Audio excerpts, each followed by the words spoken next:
बघा, एका कार्यक्रमासाठी एकूण विद्यार्थी संख्येच्या 1/25 वर्गणी गोळा केली जाते.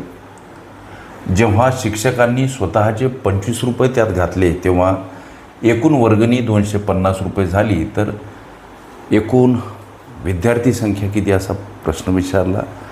प्रश्नामध्ये एकूण विद्यार्थी संख्या किती हा जो प्रश्न आहे लेकरांनो, इथं एकूण विद्यार्थी संख्या आम्ही उदाहरणार्थ यक्स समजायचे. गणित म्हणते की एका कार्यक्रमासाठी एकूण विद्यार्थी संख्येच्या 1/25 वर्गणी गोळा केली जाते. मग आता इथे एक प्रश्न आम्ही आमच्या मनाशी विचारला पाहिजे की प्रत्येक मुलाकडून गोळा होणारी वर्गणी किती. प्रत्येक विद्यार्थ्यांकडून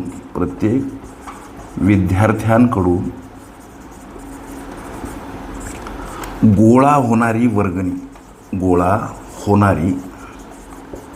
वर्गणी किती लक्षात घ्या. म्हणून एकूण विद्यार्थ्याच्या 1/25 याप्रमाणे प्रति विद्यार्थी वर्गणी गोळा होत आहे. मग अशा पद्धतीनं ही मांडणी एकूण विद्यार्थी एक्स च्या म्हणून गुणाकाराचं चिन्ह 1/25 अशी मांडणी केली म्हणजे प्रति विद्यार्थी गोळा होणारी वर्गणी आम्हाला प्राप्त होते. हे एक्स गुणिला 1 म्हणजे 1x, याला पर्टिक्युलर एक्स मांडलं तरी चालते. प्रति विद्यार्थी गोळा होणारी वर्गणी किती, तर 1/25. आता दुसरा प्रश्न मनाशी आम्ही असा विचारला पाहिजे की एकूण जमा झालेली वर्गणी, एकूण जमा किंवा गोळा झालेली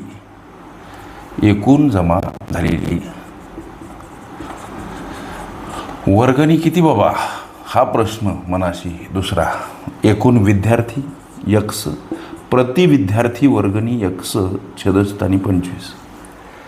लक्षात घ्या, या एक्सचा आणि या एक्सचा गुणाकार का असतो, तर कुठलीच संख्या कुठलंच पद हे एकटं नसते.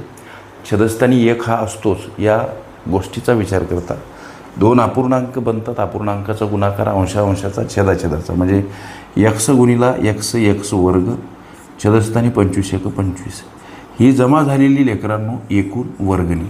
आता शिक्षकानं त्यात किती रुपये घातले हो, शिक्षकानं 25 रुपयाची भर, शिक्षकाची 25 रुपयाची भर आहे याच्यामध्ये.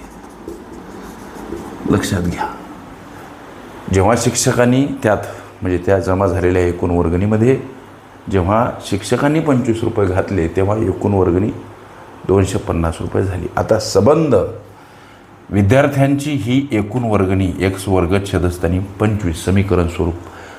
शिक्षकांनी जेव्हा 25 रुपये घातले म्हणून इथं अधिक 25 करा, तेव्हा झालेली एकूण वर्गणी 250 असं गणित म्हणते. ही विद्यार्थ्यांची वर्गणी त्यात शिक्षकांनी घातलेले 25 टोटल समीकरण स्वरूप ही वर्गणी. आणि इथं संख्येमध्ये किंवा रुपयामध्ये दर्शवलेली ही वर्गणी. ह्या दोन्ही बाबी ॲज इक्वल आहेत. मग आता यक्स वर्ग छेदस्थानी 25 असेच राहू द्या. या 250कडे जाताना हे 25 मांडा लागतात वजा स्वरूपात. का मांडा लागतात, संख्या परस्पर विरुद्ध बाजूने जाताना एखाद्या पदासोबत लेकरांनो अधिक असेल वजा असेल अधिक, गुणिला असेल भागिला असेल गुणिला, अंशस्थानी असेल छेदस्थानी असेल अंशस्थानी मांडावी लागते लेकरांनो. यक्स वर्ग छेदस्थानी 25 ही वजाबाकी 225. आता यक्स वर्ग एकटे करा, 225कडे जाताना 25 गुणिला स्वरूपात. नुकतं सांगितलं त्या न्यायाप्रमाणे प्रत्येक गणिताला असलेले हे गणितीय गुणधर्म पक्की लक्षात ठेवा. संख्या परस्पर विरुद्ध बाजूने जाताना एखाद्या पदासोबत भागिला असेल गुणिला स्वरूपात, गुणिला असेल भागिला स्वरूपात, अधिक असेल वजा असेल अधिक, अंशस्थानी असेल छेदस्थानी असेल अंशस्थानी मांडावी लागते. आता हे वर्गपद घालवायचं लेकरांनो, बारीक लक्ष द्या. हे वर्गपद घालवायचं तेव्हा समोरील संख्या वर्गमुळात, तेव्हा आम्हाला या एक्सची किंमत प्राप्त होत असते. लक्ष द्या. म्हणून हे एक्सची जेव्हा किंमत पाहिजे आणि हे वर्गपद जेव्हा घालवायचं तेव्हा समोरील संख्या वर्गमुळात मांडा. 225 आणि गुणिला 25. आता तुम्हाला सगळ्यांना माहीत आहे जसं की 225चं वर्गमूळ 15, 25चं वर्गमूळ 5. आता एक्स म्हणजे काय तर हा गुणाकार 75. हे एक्स म्हणजे काय हो सर? एक्स म्हणजे एकूण विद्यार्थी संख्या किती यासाठी गृहीत धरलेलं चलपद. एकूण विद्यार्थी संख्या किती हो सर? तर त्याचं उत्तर 75 विद्यार्थी.